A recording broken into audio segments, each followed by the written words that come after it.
नमस्कार दोस्तों, आप सभी को श्री कृष्ण जन्माष्टमी की मंगलमयी शुभकामनाएं। आज हम आपको एक ऐसी अद्भुत कथा सुनाने जा रहे हैं जिसे सुनने मात्र से मनुष्य के सारे पाप नष्ट हो जाते हैं और भगवान श्री कृष्ण स्वयं उसकी सभी मनोकामनाएं पूर्ण करते हैं। तो आइए कथा शुरू करते हैं। भाद्रपद माह के कृष्ण पक्ष की अष्टमी तिथि को रोहिणी नक्षत्र में अर्धरात्रि के पावन समय पर धरा पर अवतरित हुए थे नंदलाल, हमारे लीलाधारी माखन चोर कान्हा जी। शास्त्रों में कहा गया है, एक जन्माष्टमी व्रत का फल करोड़ों एकादशी व्रत के बराबर होता है। जो भक्त इस दिन उपवास कर श्री कृष्ण को झूला झुलाते हैं, उनका जीवन सुख समृद्धि से भर जाता है। द्वापर युग में जब अधर्म, पाप और अत्याचार चरम पर था, पृथ्वी माता गौ रूप में भगवान ब्रह्मा के पास पहुंची। सारे देवता भी साथ आए और निवेदन किया, प्रभु, पृथ्वी पाप से डूब रही है, इसका भार असह्य हो गया है। तब ब्रह्मा जी ने सभी को क्षीर सागर में ले जाकर भगवान विष्णु की स्तुति करवाई। विष्णु जी ने नेत्र खोलकर कहा, मैं वसुदेव और देवकी के गर्भ से जन्म लूंगा। कंस जैसे दैत्यों का संहार कर पृथ्वी को पाप मुक्त करूंगा। कुछ समय बाद देवकी की शादी वसुदेव से हुई। जब दोनों देवकी के भाई कंस के साथ रथ में लौट रहे थे, आकाशवाणी हुई, हे कंस, तेरी बहन के गर्भ से जन्म लेने वाला 8वां पुत्र ही तेरी मृत्यु का कारण बनेगा। कंस क्रोधित होकर देवकी को मारने दौड़ा, पर वसुदेव ने वचन दिया, प्रत्येक संतान तुम्हें सौंप दूंगा, बस इसे मत मारो।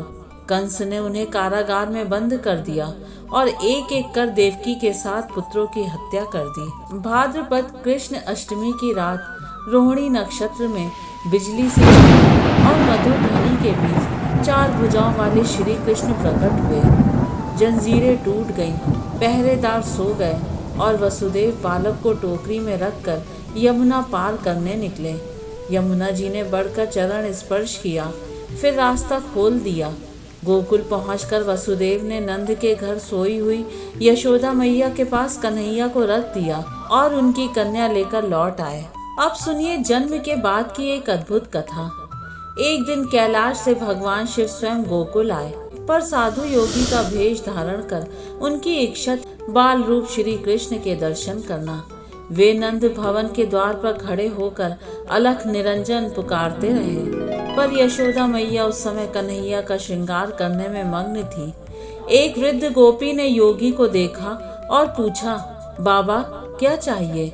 योगी बोले, भिक्षा तो चाहिए, पर इसी द्वार से, और साथ ही इस घर के लाल के दर्शन भी। जब गोपी ने यशोदा को यह बात बताई तो यशोदा ने मना कर दिया, मेरे लल्ला को अनजान के सामने नहीं लाऊंगी, कई मायावी पहले भी उसे नुकसान पहुंचाने आए हैं।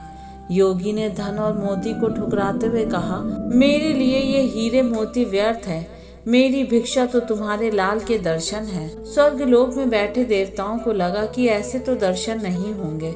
उन्होंने देवी पूर्णमासी को गोपी रूप में भेजा, जिन्होंने यशोदा को भरोसा दिलाया, यह कोई साधारण योगी नहीं, ये स्वयं महादेव हैं। एक और गोपी ने भी समर्थन किया।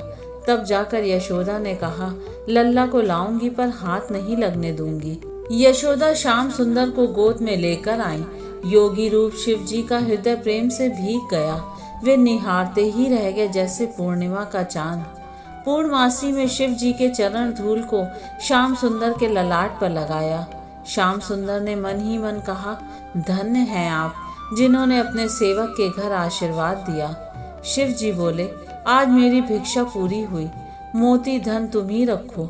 इतना कहकर वे अंतर ध्यान हो गए और देवताओं ने पुष्प वर्षा की। तो प्यारे भक्तों, जो भक्त इस कथा को श्रद्धा से सुनता है, उसे श्री कृष्ण के बाल रूप के दर्शन का पुण्य मिलता है और जीवन भर सुख शांति और समृद्धि बनी रहती है। तो बोलिए श्री कृष्ण कन्हैया लाल की जय। हर हर महादेव। अगर आपको श्री कृष्ण की ये कथा अच्छी लगी हो तो वीडियो को लाइक और चैनल को सब्सक्राइब जरूर कर दीजिएगा।